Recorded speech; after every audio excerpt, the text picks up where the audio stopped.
어제 이어서 본문의 인자로 번역된 히브리어에 책망의 뜻이 있다를 강조하겠습니다.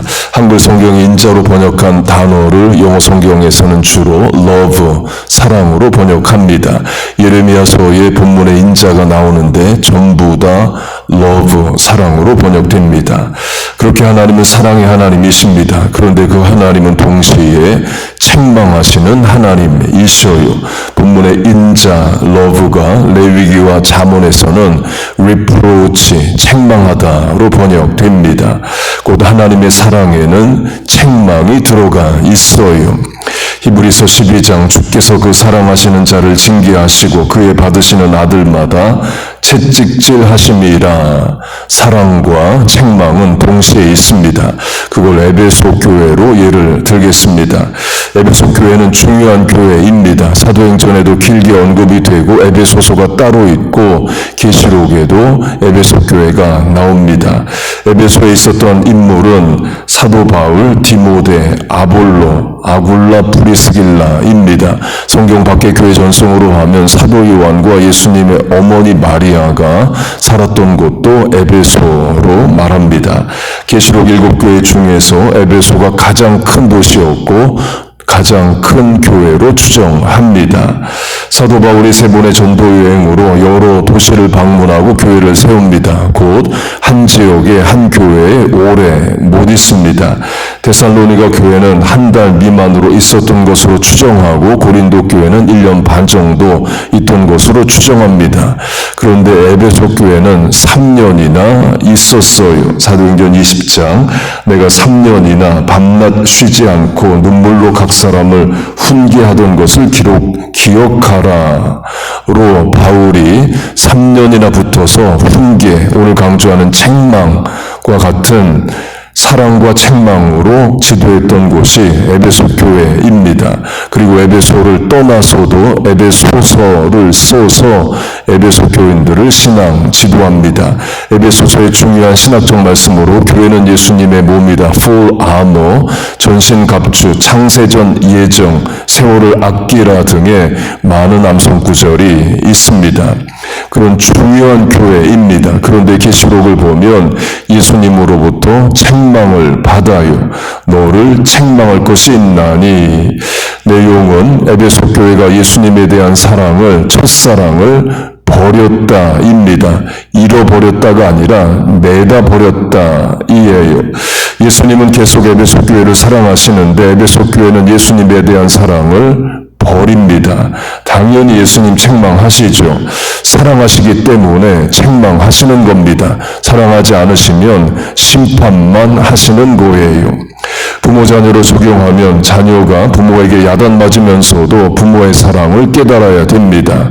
그런데 그게 어려워요. 자녀가 성숙하지 못할수록 책망하는 부모를 오해합니다. 바울이 개척한 교회로 하면 바울이 어느 교회를 책망할 때에 그 교회 교인들은 바울의 사랑을 깨달아야 됩니다. 그런데 그게 어렵습니다. 고린도 교회로 하면 바울이 책망하자 도리어 바울을 비난하고 공격합니다. 바울이 고린도 교회에 3번의 편지를 씁니다. 고린도전서 5장 내가 너희에게 쓴 편지에 전에 편지 썼다를 고린도 전서가 말합니다. 고린도 전서 전에 한 번 편지 썼어요. 그리고 고린도 전서 2번째 편지를 씁니다. 주된 내용은 음행하는 자들을 사귀지 말라입니다. 그거 안 지켜집니다. 그래서 바울이 다시 편지를 씁니다. 그게 고린도 후서이에요. 고린도 교회 문제 많습니다. 교회가 네 파로 나뉘어져서 싸우고 우상에게 바쳐진 재물을 먹고 아버지와 아들이 한 여자와 동침하는 많은 문제가 있습니다. 바울이 책망합니다. 고린도 교회 안 들어요. 그래서 여러 번 편지를 쓴 겁니다. 그러자 고린도 교회 교인들이 바울에게 이렇게 말합니다. 고린도후서 10장 그들의 말이 그의 편지에는 무게가 있고 힘이 있으나 그가 몸으로 대할 때에는 약하고 그의 말도 시원치 않다 하니. 한글 성경이 시원치 않다로 유하게 번역을 했지만 영어 성경들은 직역으로 세게 번역합니다. 가장 오래 본 킹제임스 버전은 His speech contemptible, 그의 말은 경멸할 만하다. 바울의 말 무시하겠다는 거죠. NLT는 His speeches are worthless. 그의 말은 들을 가치도 없다. 이렇게 말을 합니다. 그 책망을 못 받아들여요. 책망을 못 받아들이는 것을 넘어서 책망하는 자 바울을 도리어 비난하고 공격합니다. 책망 안에 감추어진 사랑을 깨닫지 못하는 거죠. 우리도 그럴 수 있습니다. 하나님이 우리를 성장케 하려고 회개케 하시려고 바른 길로 인도하시려고 위험과 함정을 면케 하시려고 책망하십니다. 그때 우리 섭섭하고 속상해할 수 있습니다. 기도응답은 제때 안 하시고 맨날 야단만 치시냐 어리석게 반응할 수도 있습니다. 그래서 기본 근본에 믿음이 있어야 됩니다. 어떤 상황 형편이든 하나님의 사랑의 말씀을 해주시든 책망의 말씀을 해주시든 하나님에 대한 신뢰는 변치 않아야 됩니다. 그래야 당장의 이해가 안 되고 설명이 없는 여러 인생의 상황에서도 우리의 신앙과 믿음이 흔들리지 않습니다. 요셉이 그랬죠. 노예로 팔려가고 죄수가 됩니다. 그 상황에 하나님 설명 안 해주십니다. 어려운 일 연속으로 일어나고 노예가 된 것도 힘들어 죽겠는데 억울한 일을 당하고 죄수가 됩니다. 인생 더 어려워져요. 그때 하나님에 대한 근본의 믿음과 신뢰에 흔들림이 없어야 됩니다. 곧 마귀가 요셉을 흔들려고 합니다. 고난으로, 억울함으로, 유혹으로, 원망으로 흔들려고 해요. 우리로 하면 마귀가 우리를 한번 흔들어 봅니다. 그러자 내 인생 크게 흔들립니다. 그럼 마귀는 완전히 망할 때까지 흔듭니다. 마귀가 흔들 때에 흔들리지 않아야 됩니다. 요셉 흔들리지 않죠. 그런데 흔들리지 않으려면 뭘 붙잡아야 됩니다. 하나님의 말씀이 반석과 같습니다. 환난 중에 피할 바위라 내가 유동치 아니하리라가 그걸 말합니다. 곧 하나님에 대한 기본 근본에 믿음이 있어야 됩니다. 어려울 때 쓰라고 우리에게 믿음 주셨고 기도 주셨어요. 특별히 우리 자녀들이 앞으로 인생 살면서 많은 어려움, 고난 겪을 수 있습니다. 그때 하나님에 대한 신뢰가 흔들리지 않아야 됩니다. 그래야 고난도 이기고 그 가운데 넣어두신 하나님의 뜻도 찾고 성장하고 거듭나요. 그런 믿음 신앙을 우리와 자녀에게 주시기를 축복합니다. 그렇게 예수님이 에베소 교회가 첫사랑을 버렸다고 말씀하십니다. 그럼 첫사랑의 의미가 뭐냐? 문맥 안에서 찾으면 처음 행위입니다. 처음 사랑을 버렸느니라. 그러므로 생각하고 회개하여 처음 행위를 가지라로 이 처음 사랑과 처음 행위를 연결하십니다. 적용하면 처음 사랑을 회복하는 방법은 처음 행위, 실천을 회복하는 거예요. 초심으로 다시 돌아가는 겁니다. 제가 한국에서 신학교 다닐 때 TV에서 많이 나왔던 것이 한국인 야구선수 투수 박찬호가 미국 메이저리그에 와서 경기하는 장면이었습니다. 최초의 한국인으로 미국 메이저리그에 진출한 선수였어요.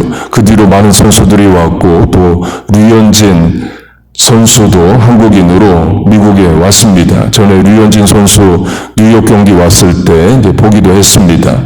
한국에서 미국 올 정도면 이미 잘하는 선수입니다. 그리고 미국 프로팀 안에 투수 코치가 이미 붙어 있습니다. 그런데 전에 기사를 보면 박찬호가 미국 와서 했던 일 중 하나가 개인적으로 자기 돈 들여서 또 팀 안에 있는 투수 코치 말고 다른 전문 코치를 사서 개인 레슨을 받았다입니다. 류현진 선수도 미국 와서 자기 돈 들여 따로 개인 레슨을 받았다는 기사가 있었습니다. 이미 세계적인 선수인데도 계속 레슨을 그것도 따로 받는데요.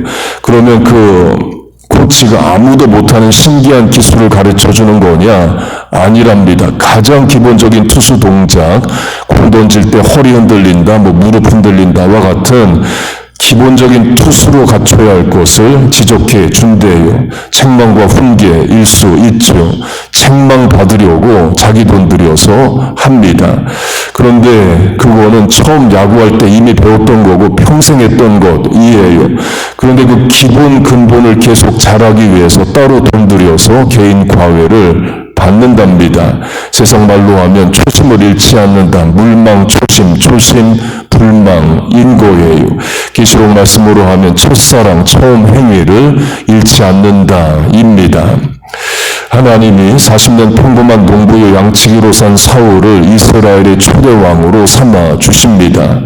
처음 왕으로 지명될 때에 사울은 진보다리 사이에 숨었다 말합니다. 겸손했다라고 말할 수도 있고 자격 없는 자에게 주시는 지위가 큰 부담이 됐다 할 수도 있죠. 사무엘상 10장에서 그렇게 사울이 왕으로 지명됩니다. 그 다음 장 11장에서 사울 뭐하고 있느냐? 밭을 갈더라고 말합니다. 곧 농사 짓습니다. 내가 왕 되었으니까 이전에 하던 일 안 해 못해 나를 왕 대접하라 그러지 않고 하던 일 농사일 계속합니다. 처음 행위로 하면 처음 사울은 왕이 되어서 교만하지 않았습니다. 그런데 왕이 되고 나서 교만해집니다. 처음의 마음, 초심을 잃어요. 하나님이 말씀하셔도 이제 안 듣습니다. 두 번의 불순종을 하죠. 하나님이 재정 분리로 종교는 제사장이, 정치는 왕이 구분하셨는데 사울이 자신이 할 수 없는 제사를 지내는 일을 하게 됩니다. 또 아말렉을 진멸하라 하셨는데 진멸하지 않아요. 당연히 책망하시죠. 사무엘을 보내서 책망하십니다. 듣지 않습니다. 하나님이 너를 버리겠다. 아예 버리십니다. 다른 사람을 차기 왕으로 삼겠다 하셔요. 그때 사울의 반응이 이겁니다. 사울이 이르되 내가 범죄하였을지라도 내 백성의 장로들 앞과 이스라엘 앞에서 나를 높이사. 우리 식으로 하면 내가 버림받는 거 알지만 체면은 좀 살려달라는 거예요. 하나님 나를 버리신 것 당장 공개하지 말고 나를 당장에는 백성들 앞에서 높여달라를 요구합니다. 어리석고도 교만한 거죠. 처음 사랑, 처음 행위로 하면 사울은 처음에 겸손했습니다. 그러나 어느 순간부터 교만해지고 아예 처음의 행위를 잃어버려요. 회복하지 못하고 망합니다. 그에 반해 다윗은 하나님의 책망을 잘 받아들입니다. 다윗도 처음에는 겸손했죠. 그러나 왕이 되고 나서 왕이 아니었으면 상상도 못할 일을 행합니다. 유부녀와 간음하고 계속 간음하고자 그 남편을 죽입니다. 그 남편은 충신이요 나라를 위해 전쟁터에 나가 있음에도 불구하고 다 알면서도 그 남편을 죽여요. 하나님이 죄를 지적하십니다. 그때 다윗은 책망에 옳게 반응합니다. 그래서 다윗은 회복된 거죠. 그 책망을 잘 받아들여야 됩니다. 그럼 에베소 교회는 어떠냐? 책망을 잘 받아들였느냐? 잘 못 받아들인 것으로 해석합니다. 전술한 고린도 교회가 그랬죠. 3번이나 편지를 써도 아예 바울 자체를 무시하고 비난을 해요. 에베소 교회도 그렇게 해석을 합니다. 지금의 터키에 있는 지역으로 7세기에 발흥한 이슬람 세력이 완전히 굴복됩니다. 특별히 지금은 에베소의 교회가 있느냐를 물으면 없다입니다.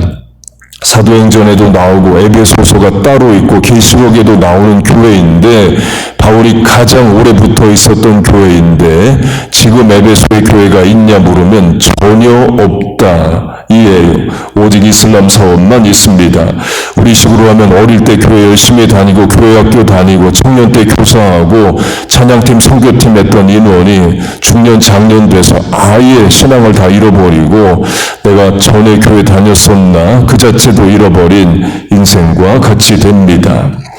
에베소서의 책망을 내게 적용하면 나도 처음 사랑, 처음 행위, 처음 예수 믿었을 때의 감격, 처음 직분 받았을 때의 뜨거움 이런 것들을 잃어버렸을 수 있습니다. 감사를 잃고 살 수도 있고 충성을 잃을 수도 있고 헌신을 잃어버렸을 수도 있고 소원한 것 외면하고 안 지키고 살 수도 있습니다. 나중에는 뭘 잃어버렸는지 내가 뭘 안 하고 있는지도 몰라요. 그 부분에 대해 하나님이 책망하실 때 잘 들어야 됩니다. 가장 좋은 방법은 말씀의 책망으로 깨닫는 겁니다.